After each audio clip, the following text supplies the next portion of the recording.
Now at 6, KOMO has obtained new information that raises questions over the response to the deadly Bite of Seattle shooting at Seattle Center. Good evening, I'm Preston Phillips. And I'm Molly Shen. A principal figure in the response says the city's official account is, quote, not accurate.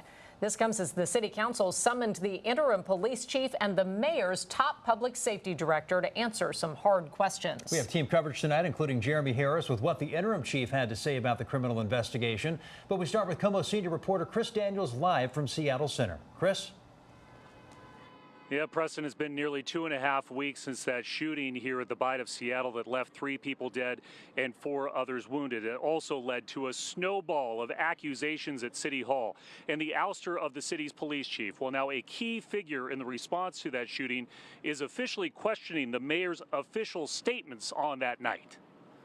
On that horrible July night at Seattle Center, as rumors swirled and people locked down, Seattle Police Detective Brian Pritchard there are dignitaries that want to give information as well, so that's the reason why I want to have told reporters there were no updates until key leaders arrived, a notion that Seattle Mayor Katie Wilson later denied. No, that is absolutely not the case. But in an email obtained by KOMO News, Pritchard himself disputes the mayor's narrative. In it, the veteran cop wrote to his superiors that he was seeking vacation time for the rest of that week to decompress and that I've been struggling with the messaging. And it was discussed during several team briefings on scene that we were waiting for dignitaries to arrive before proceeding. And the subsequent press conferences that claimed it was not delayed while waiting for dignitaries to arrive, simply put, he wrote, is not accurate.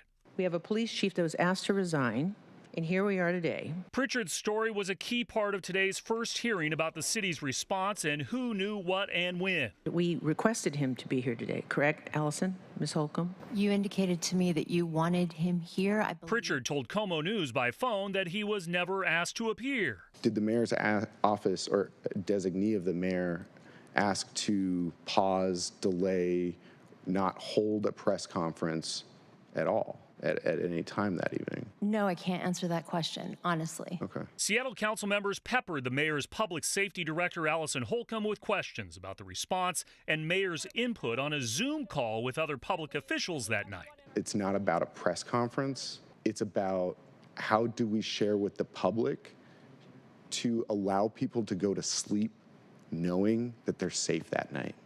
And so did the mayor's office at any time slow down, delay, or pause the release of information, the mayor or the designee? No, I think, quite frankly, people didn't know where the mayor was. She didn't turn her camera on. We don't even know why. Why can't you answer that question today about the delay? There's so many people that were contributing information, contributing questions, facts. We just don't have answers to what exactly caused that particular delay of that press conference. So there wasn't a direct order from the mayor? No, there was no direct order from the mayor that I'm aware of. This whole question of who knew what and when is amplified by the fact that one of the shooters may still be on the run this evening. Multiple council members said today they do expect Pritchard to appear and testify before the council at another hearing on this subject next month. That's the story live at Seattle Center. I'm Chris Daniels, KOMO News. Fascinating, Chris. How long could that outside investigation take?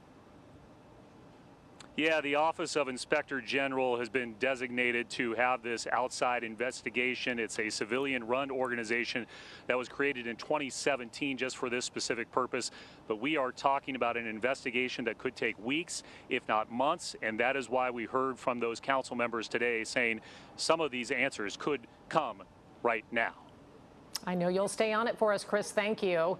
That brings us to our KOMO Pulse Poll tonight. Scan the QR code on your screen to answer this question. Do you approve of how the investigation into the Bite of Seattle shooting has been handled? Live results show only 5% of people say yes. Most people at 88% say no. The remaining 7% say still not sure. We'll share updated results tonight at 11.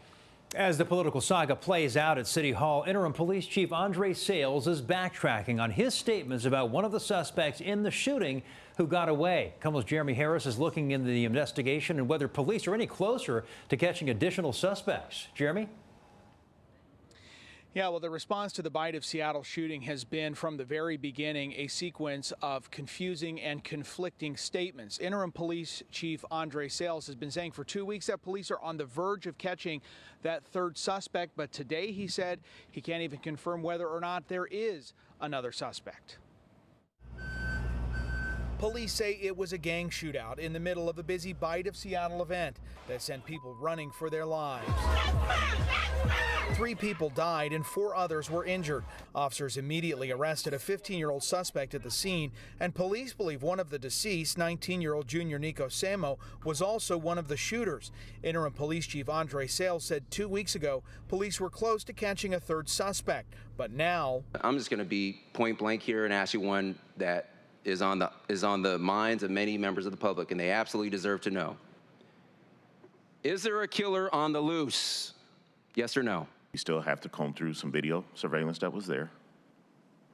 I can't say yes or no. Chief Sayles said he doesn't want to tip off a potential suspect and also doesn't want to discriminate against someone who may be innocent. Irrespective of the race of this person, are you able to provide a description of what they were wearing? There was a potential identification of a person wearing a blue shirt.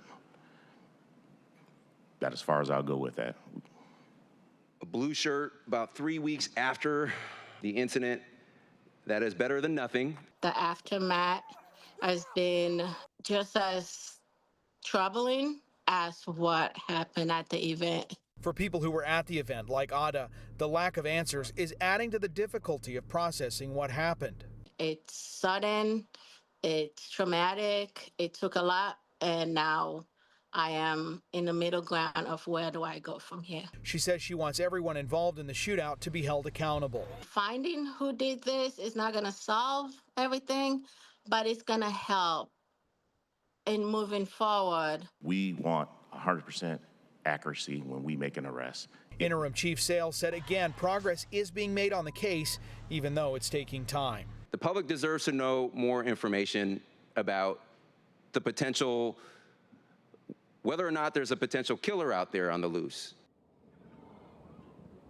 Now, we know from the arrest report from the 15-year-old suspect who was taken into custody that police believe there were 4 guns used in the shooting. Only 3 were recovered at the scene, and investigators do not believe the 15-year-old was the one who fired any of the fatal shots that night. I spoke with an SPD spokesperson today. He told me they don't have anything to add beyond the chief's comment, only that this remains a very active investigation. Reporting live from Seattle Center, Jeremy Harris, KOMO News. Well, Jeremy, while I've got you here, I'm curious if police elaborated about the gangs involved or maybe what led up to the shooting? Well, Preston, that's a good question. There's something the chief said today that really stood out to me. He said that this may be connected to other incidents. Exactly what those are, what the gang ties are, who else may have been involved. Police have really stopped short of giving any further details, but Chief Sayles emphasized they are still going through a mountain of video and social media evidence, trying to look for any of the other suspects who may have been involved. Jeremy Harris, live for us tonight at Seattle Center. Thanks, Jeremy.